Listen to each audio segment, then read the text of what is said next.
do you remember the Thief series? I didn't play those games when they first came out, and I still haven't really sunk a ton of time into them since, but in case you're unaware, they're atmospheric immersive sims, and based on the title you can probably guess what they involve you doing. Thief was one of the landmark series that came from Looking Glass Studios, the first game being released in 1998, and other series that you might know from Looking Glass are Ultima Underworld and System Shock. I say all this because Thief is a relatively untapped source for indie developer inspiration. Things are changing though, and today let's look at one such game that hopes to capture some of that feeling. This is Brush Burial.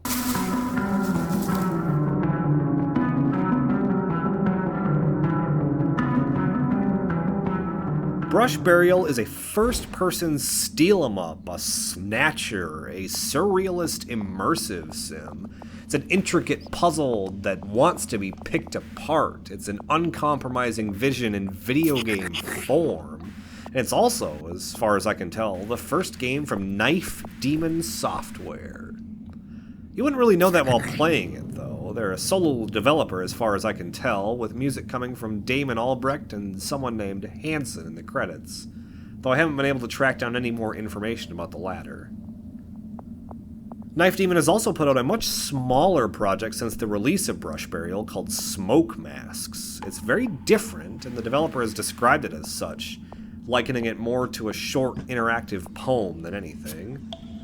After completing Brush Burial, though, I think I'm going to check it out regardless, having liked their first game so much.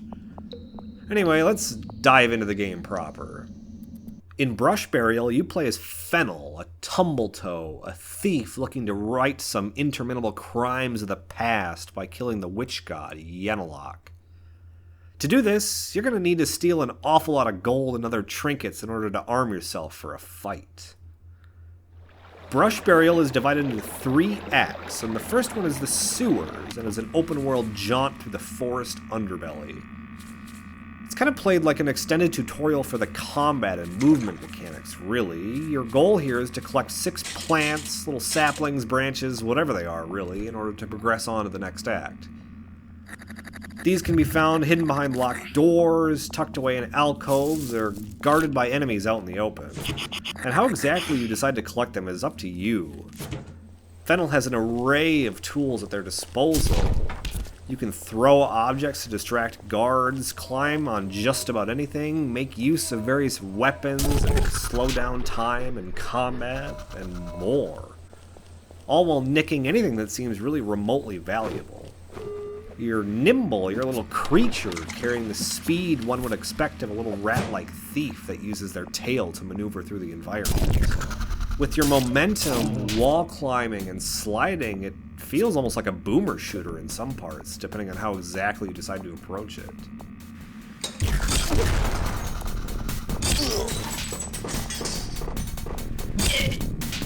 There's no real guidance in the first act either, and it kind of just drops you in there, leaving you free to open and explore and murder as you see fit, really. The sewers are a sprawling maze of tunnels and corridors, and honestly a showcase of incredible level design.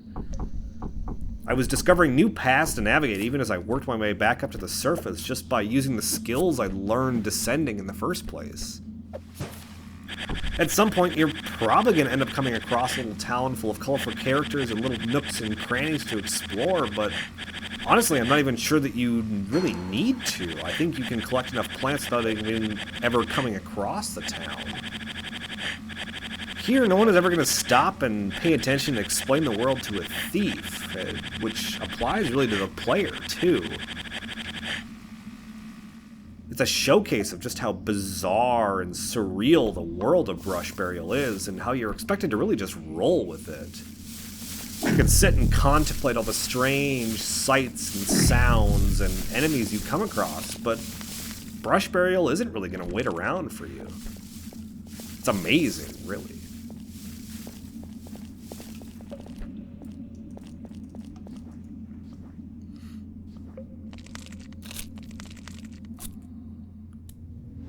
The second act, the baths, I think is where a lot of people are gonna bounce off of Brush Burial. Instead of another massive open world to explore, it's instead a tightly controlled, layered puzzle for you to solve. There's a lot of information that you have to take in visually, and the tutorial you're given really isn't much of one. There's quite a few moving parts that all come together to make for a complex puzzle, and one that you really shouldn't feel too bad about looking up some of the solutions to if you need to. In essence, you're here to collect 6 skulls again in order to continue your journey onto the next chamber. These skulls are found in these 6 little trial rooms, each of which require different skills in order to complete them. When you solve a chamber, you can either return to the start or continue on to the next room. And though it seems random at first, each room has an associated number with it. And above the wells you use to travel between rooms, there are different glyphs that affect which chamber you move to next. Once you decipher the code behind the glyphs, you can mostly control which trial you undergo next.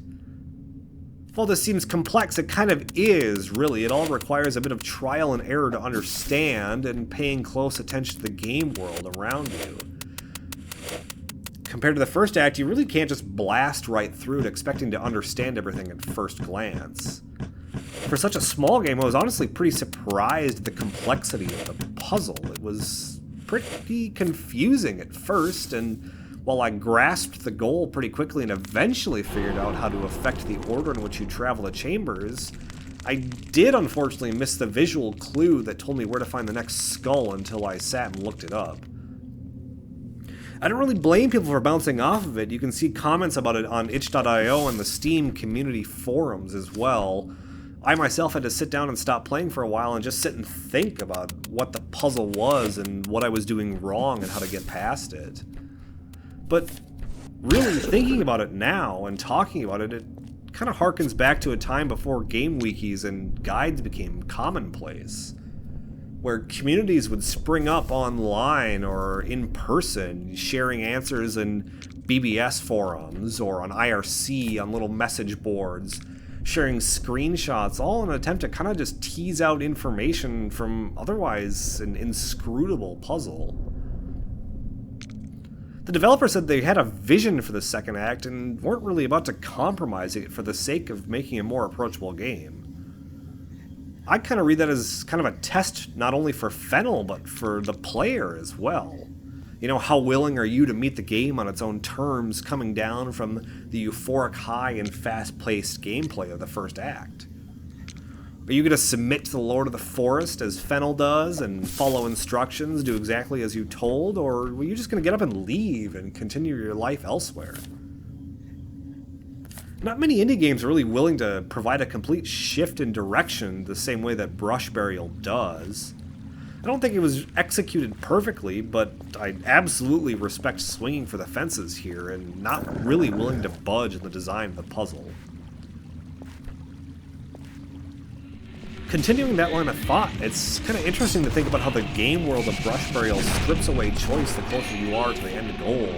The first act is a sort of open world romp, and you're kind of free to set your own objectives and approach it how you see fit. The second is this tightly controlled puzzle, but you're still allowed some freedom in how you approach it and kind of the way you travel in between the different trial chambers. The last act is this simple little arena showdown. Either you kill Yenalok or you die, and you have to start the fight over again. It's almost poetic in a way, really, as though you were kind of driven by purpose and sheer will, kind of losing your sense of self the further you are in the game and not really willing to let anything else stand in your way. At the end, you're kind of asking yourself, was it all worth it? Everything you stole, every guard you killed, all your greed, was it sated? Do you feel satisfied with yourself and your actions? It's kind of a question only really you can answer.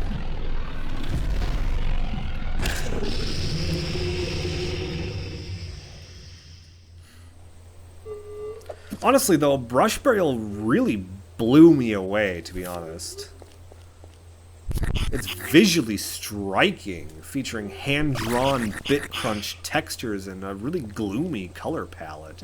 The combination of some washed-out neon shades of turquoise, violet, and maroon really kind of enhance the fantasy and technological fusion the world has going on here.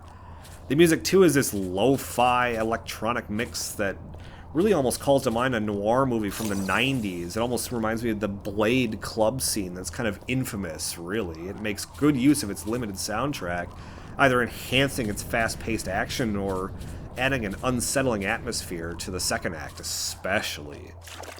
The final musical stinger that plays as you finish the game is a really nice touch too. It's kind of a smash cut really into a title card and makes for a really satisfying conclusion. For something that I wouldn't have checked out normally, and really the algorithm fed up to me on Twitter and resulted in an impulse buy, I loved it. It's a testament to a really refined, singular vision that forces you to get inside the developer's head in an almost an auteur sense. It's not a game for everybody, but I think that's okay, too. Packed an awful lot into the 5 odd hours I spent with it, and some of that playtime really involved a lot of aimless wandering in the second act, just trying to understand and just going between chambers and trying to piece together this puzzle. I definitely didn't find all the secrets it has either, just based on screenshots I've seen posted on Steam and elsewhere. It goes for $7 on Steam and $8 on itch.io, though I picked it up on sale for just under $5. The developer's bio does say they're working on a second brush burial, and other comments suggest that they won't really repeat Act 2's design, which I understand, but is kind of a shame. I liked sort of the uncompromising attitude it had towards it, and really the sort of the whole design of the puzzle. It describes itself as an algorithm, and I kind of appreciate that. It's something very different. It's audacious and really executed well, even if it doesn't fully stick the landing. Absolutely play Brush Burial yourself, bask in the game world, and really appreciate the thoughtful design that's on display here. We don't really get too many games like this. Thanks for watching. Take care of yourself, and we'll see you next time.